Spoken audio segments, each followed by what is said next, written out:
After years of waiting, Rise of the Ronin has arrived. What's up, everybody? It's Applersky here with my first Rise of the Ronin video. This has taken a little bit longer than I expected. I was initially going to do about a 5-hour impressions video, but the game is so deep, I have a lot to talk about. Um, so bear with me here, and I hope you enjoy the video.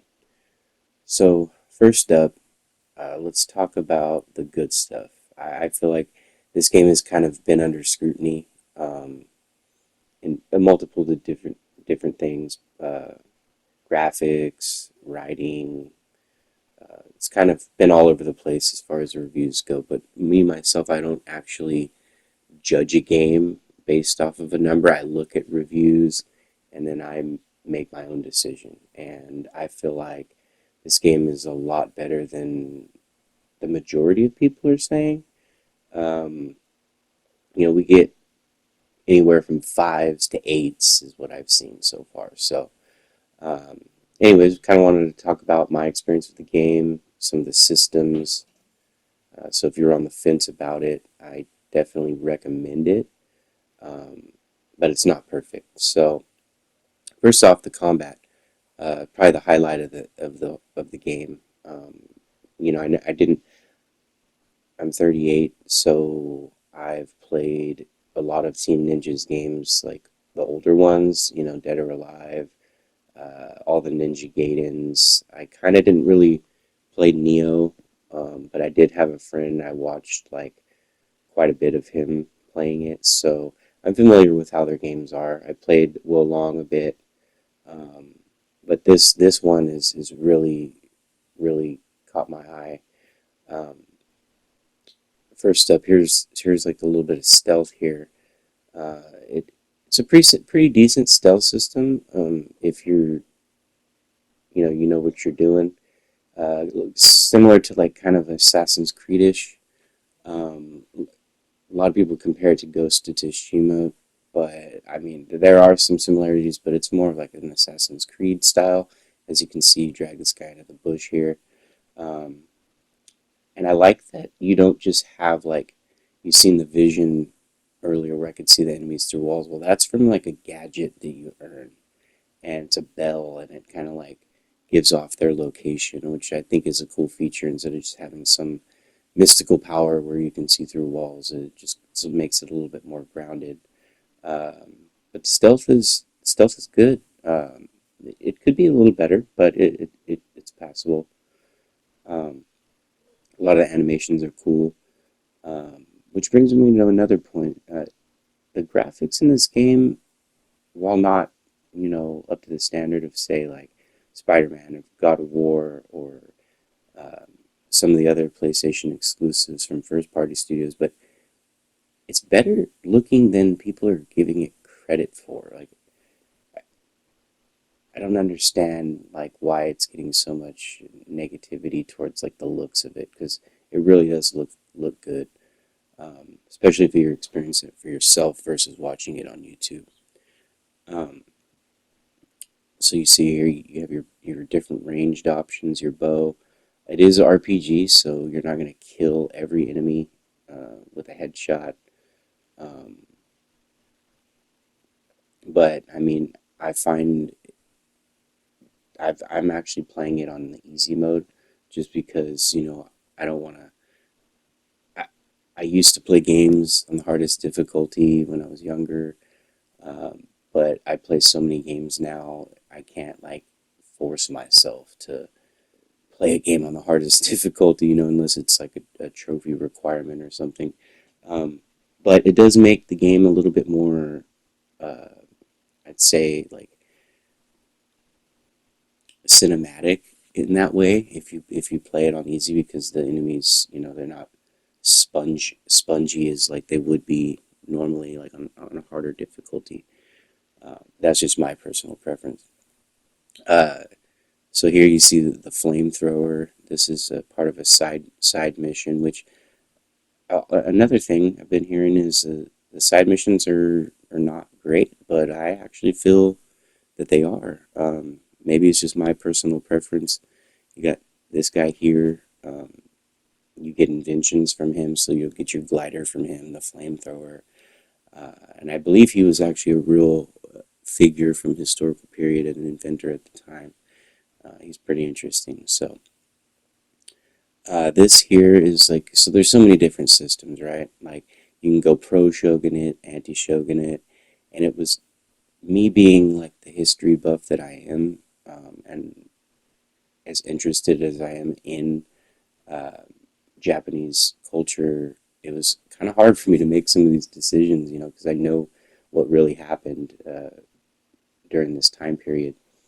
Um, but here we see the skill tree. It's actually a really, really good skill tree. Like every skill that you choose pretty much has like an immediate impact. Like it's not, there's a lot of RPGs out there where you don't even notice you're putting skill points into these things and you don't even really notice. But I will say this one, like, even the minor ones that are, not seem like buff to your ki or buff to your health, uh, it's noticeable immediately. And here we got the map, another highlight in my opinion. The map's really well done.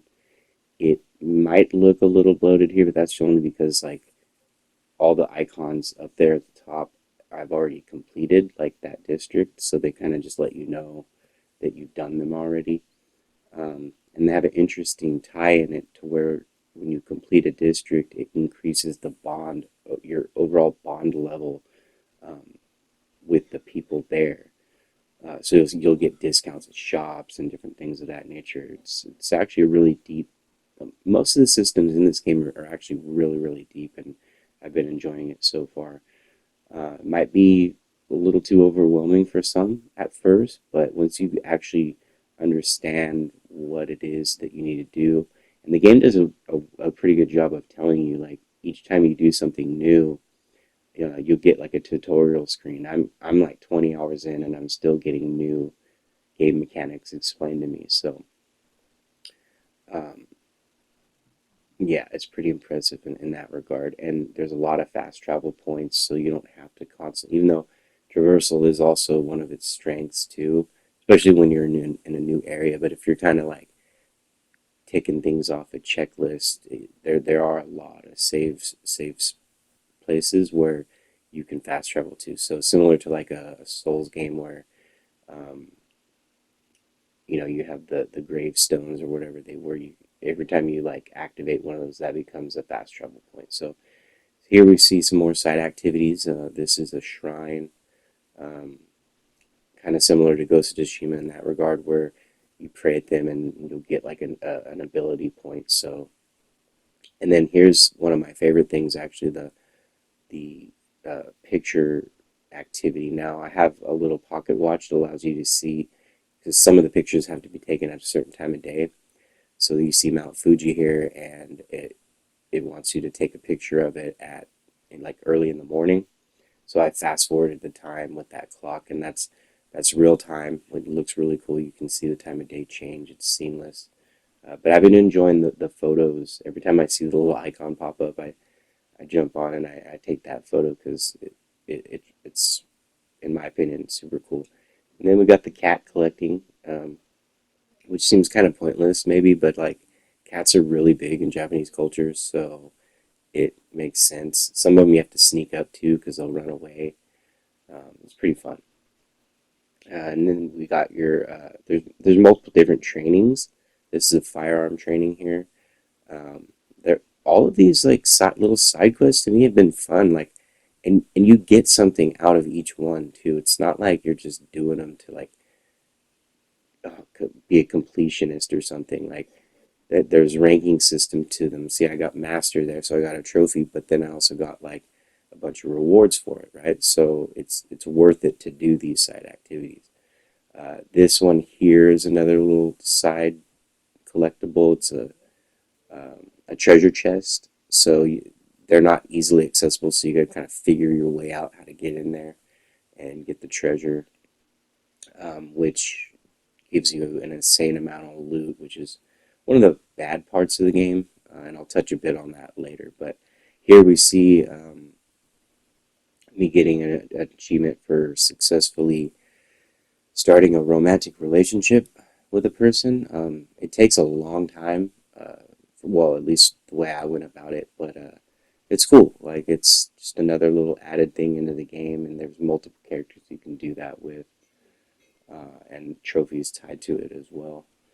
So, just wanted to kind of showcase that. I got the two trophies here for being fated together and then starting a romantic relationship with the same person.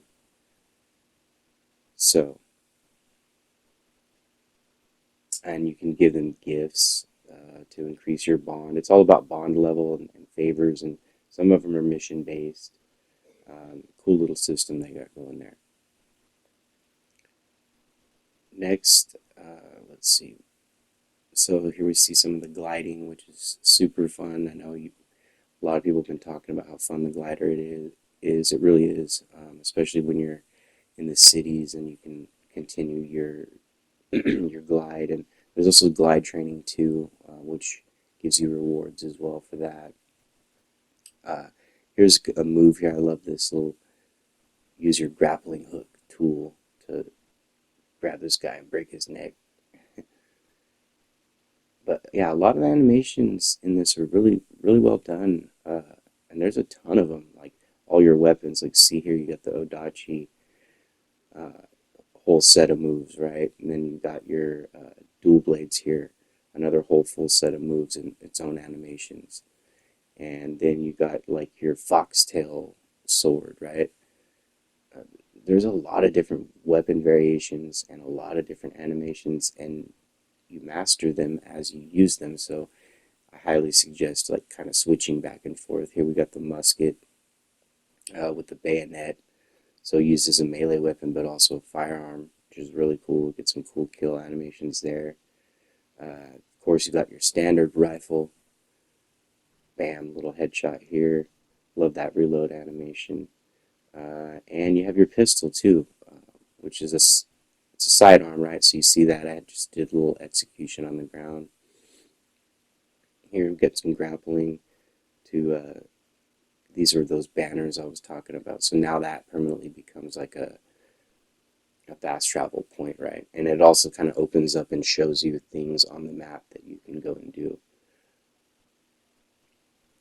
So a lot of these systems work together. Here we have the Pilgrim Dogs, which is like totally optional at your longhouse. Your longhouse is like your base of operations, and you can do a multitude of things there. Change your design. There's like the transmog system that's in there that's really, really cool. But yeah, you can send these dogs out for a fee, and then they'll come back, way, way later next time you go to your longhouse, and you'll get the rewards that they bring. But yeah, another example, just some of these animations are just so smooth. I just love them. Uh, and this is part of a bonding, part of starting a relationship with one of the female characters in the game. Um, but yeah, you see another cool animation there. You can use your grappling hook to like the guys up on high, like you'll see, bam, pull them down, and you can kind of finish them off. I mean, the combat is so robust. It's a little hard to get used to. I mean, if you played Neo and Wolong, like it'll probably be easier for you to get used to. Here's like I said earlier with the skills, that's a double assassination, so you can take out two guys real quick. Yeah, that has to be unlocked, right? So little glider execution here.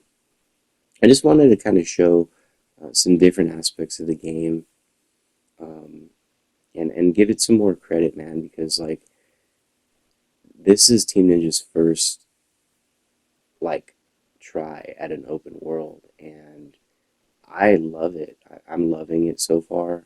It might overall fall flat. I don't know.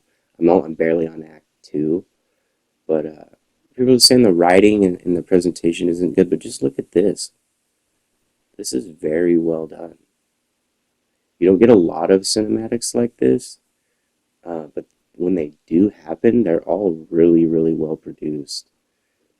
I'm really loving it.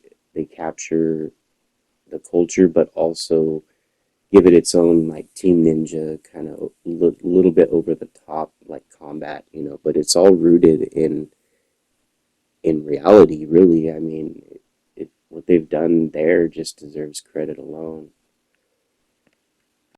So I put this cutscene as an example, minor spoilers, but just listen to this.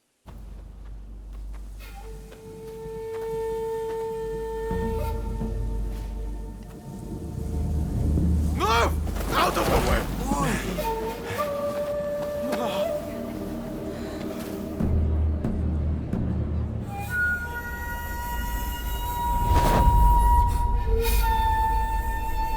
Your time has come. Rise as one.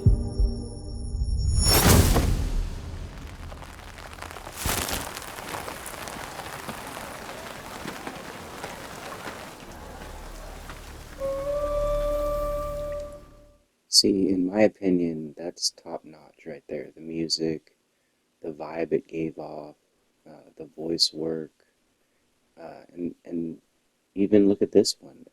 The quality of this. This is like it's on some Yakuza level cinematics, and there are quite a few. Um, there could be more, but there's more than I expected. So yeah, I think that the writing is actually really good, and the story is good too so far.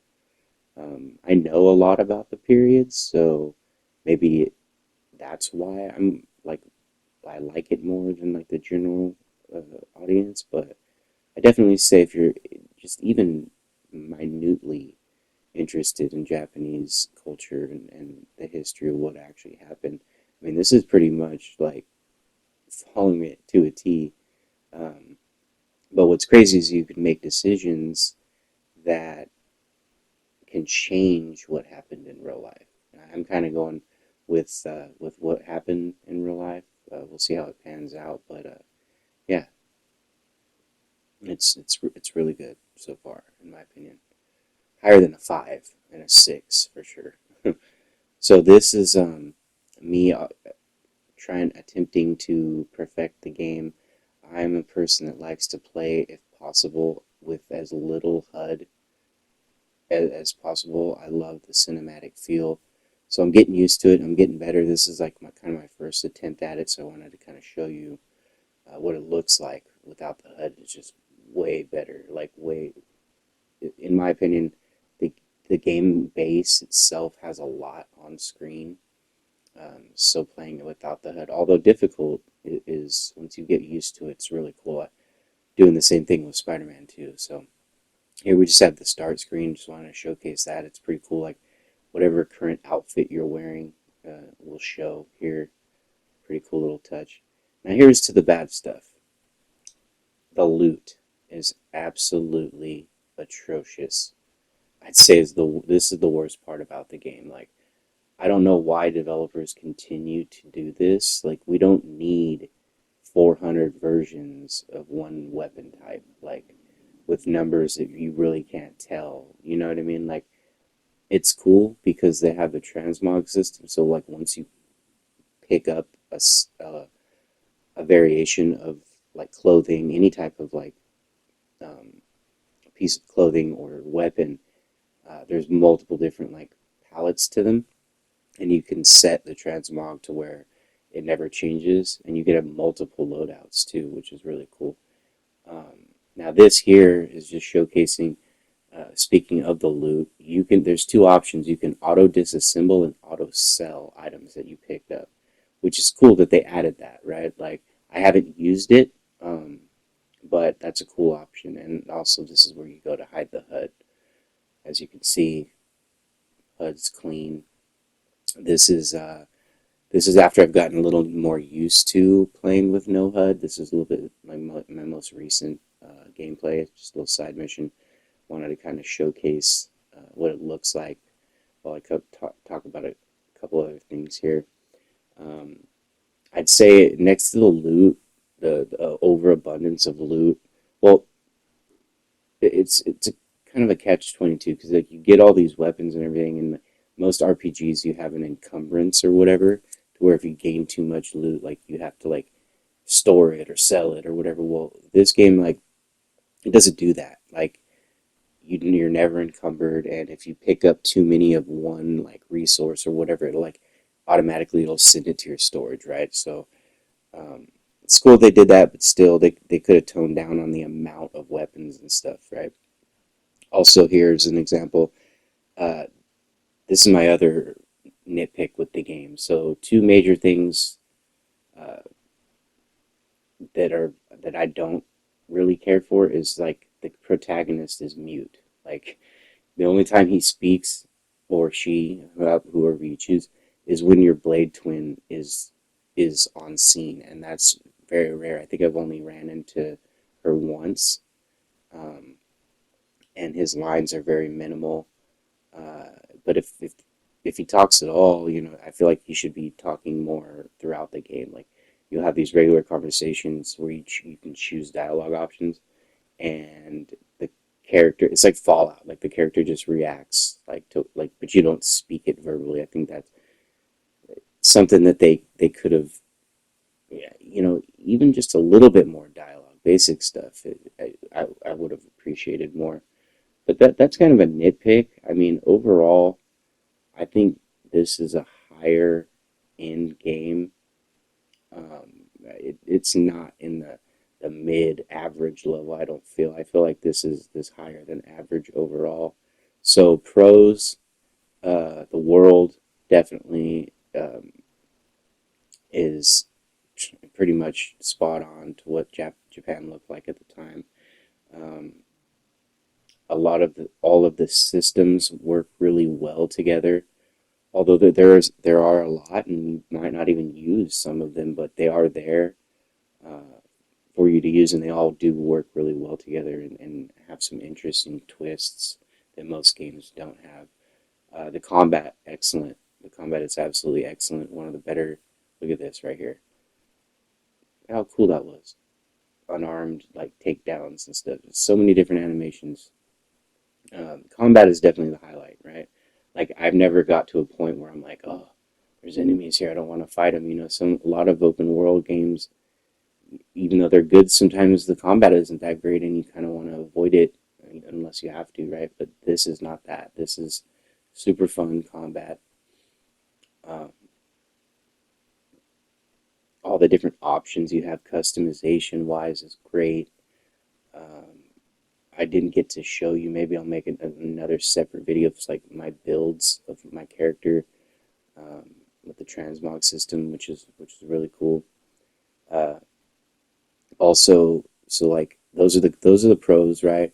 The cons for me only is the mute protagonist and the ridiculous amount of loot. If there's some way that the developers can tone that down um, in the future, it'd be much appreciated. But again, it doesn't like take away from the experience really. So I hope you liked the video, and see you next time.